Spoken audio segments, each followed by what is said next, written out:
Bienvenue dans cette nouvelle édition du QG News. Voici les titres de l'actualité. En République démocratique du Congo, le président Joseph Kabila s'est adressé à la nation ce jeudi.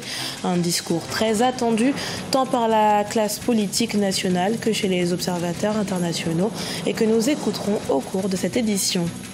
À près de 10 jours de l'élection présidentielle au Mali, les 24 candidats doivent relever le défi de la mobilisation des jeunes. Principal enjeu, montrer à la jeune génération l'importance de la prochaine élection présidentielle pour le pays. Et puis, reprise historique de la liaison aérienne Éthiopie-Érythrée ce mercredi, une première depuis plus de 20 ans qui traduit une nouvelle fois la volonté des deux pays d'entériner leur réconciliation. Mais avant de développer ces titres, c'est une allocution très attendue qui a eu lieu ce jeudi au Parlement congolais. Le président Joseph Kabila s'est en effet adressé à la nation à quelques mois de l'échéance électorale. Le chef de l'État, hors mandat depuis 2016, a fait l'éloge de sa présidence sans pour autant annoncer sa candidature ou non à l'élection de décembre 2019, élection dont il a confirmé l'organisation et le financement par le Trésor congolais. Nous l'écoutons. Le cadre des troisième consultations électorales fixées en décembre prochain reste donc maintenu.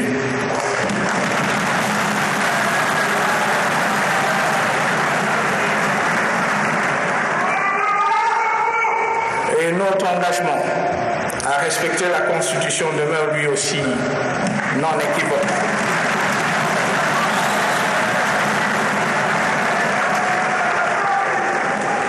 Je réaffirme donc que désormais, les élections en République démocratique du Congo seront réellement une affaire de souveraineté et qu'elles seront en conséquence entièrement financées par l'État congolais.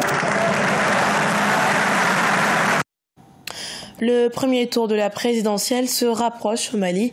La campagne pour mobiliser le plus de voix possible bat son plein, et plus particulièrement auprès des jeunes. La jeunesse qui constitue en effet la majeure partie de la population malienne.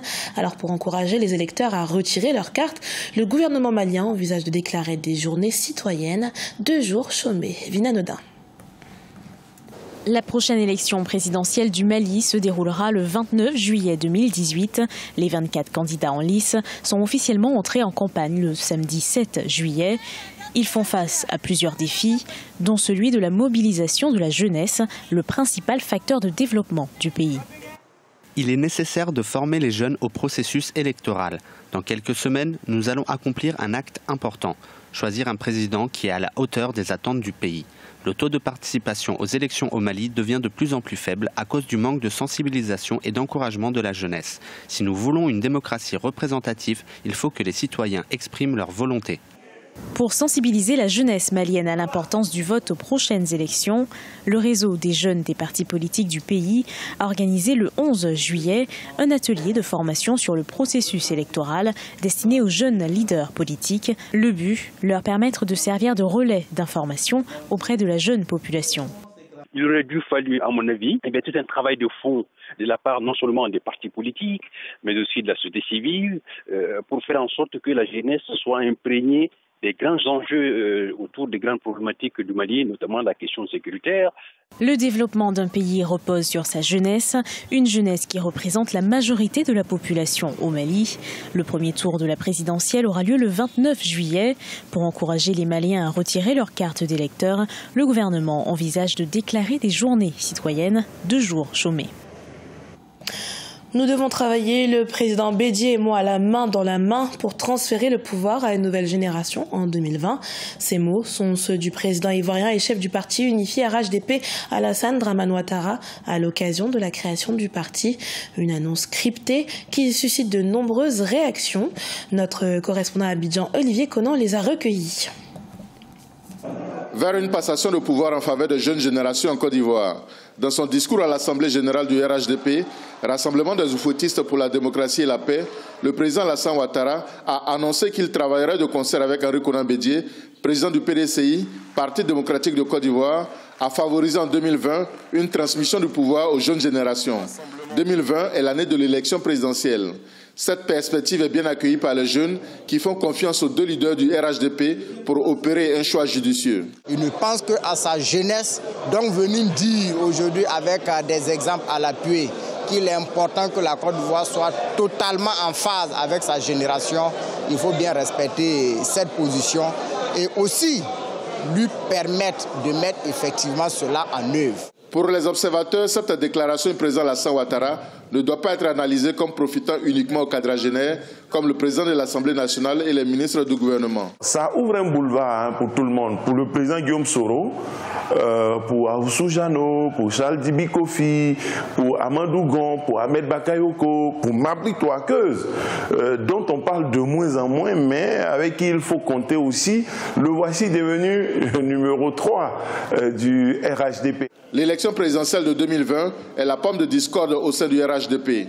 Le président du PDCI réclame l'alternance au profit d'un candidat de son parti, quand le président Ouattara souhaite que le meilleur des cadres de la coalition au pouvoir soit le candidat à l'élection présidentielle de 2020. Dans l'actualité également, ouverture ce jeudi de la 3e Assemblée générale de l'Africa 50. Et c'est Nairobi, la capitale kenyane, qui a été choisie par ce fonds d'investissement dédié au continent pour tenir son premier événement en Afrique de l'Est. Présidée par le chef de l'État kényan Uhuru Kenyatta, l'Assemblée générale a été l'occasion de présenter un bilan assez prometteur sur cette plateforme continentale qui a su en quelques années seulement mobiliser 25 pays actionnaires.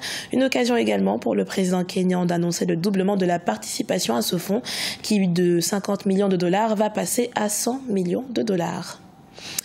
L'Éthiopie et l'Érythrée se réconcilient aussi dans les airs, quelques jours seulement après l'annonce de la fin du conflit entre les deux pays. Ce mercredi, un vol du transporteur national éthiopien a décollé en direction d'Asmara, la capitale érythréenne. Une première depuis plus de 20 ans qui traduit une nouvelle fois la volonté des deux pays d'entériner leur réconciliation. Retour sur la desserte Addis Abeba-Asmara avec Neile Clédouessa.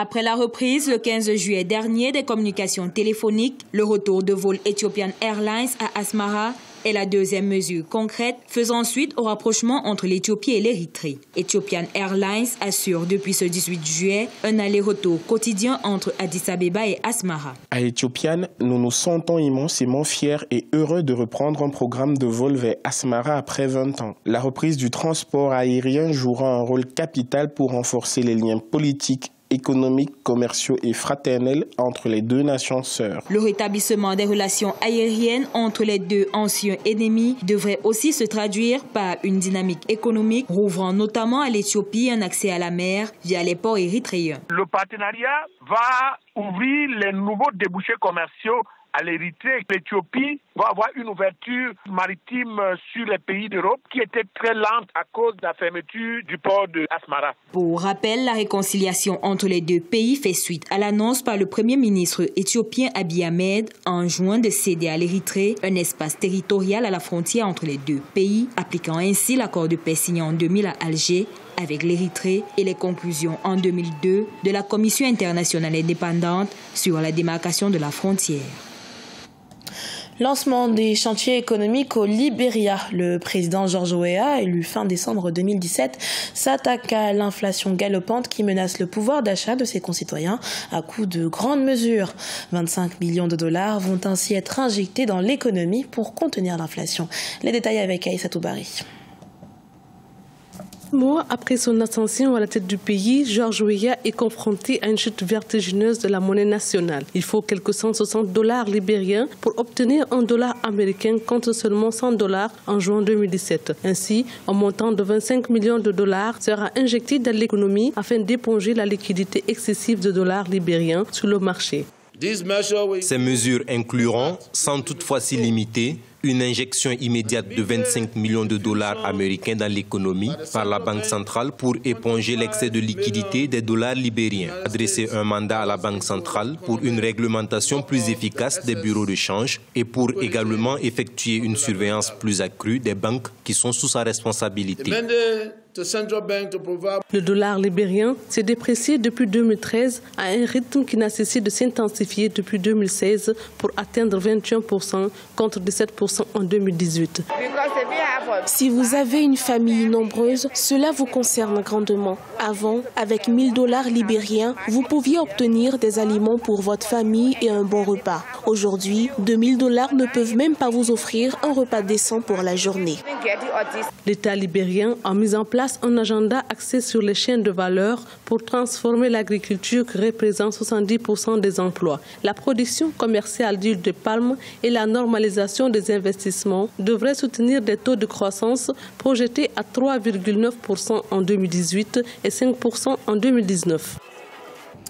Ce journal a été préparé par l'ensemble de la rédaction. Merci pour votre fidélité. Dans un instant, une nouvelle édition de l'information sur Africa 24.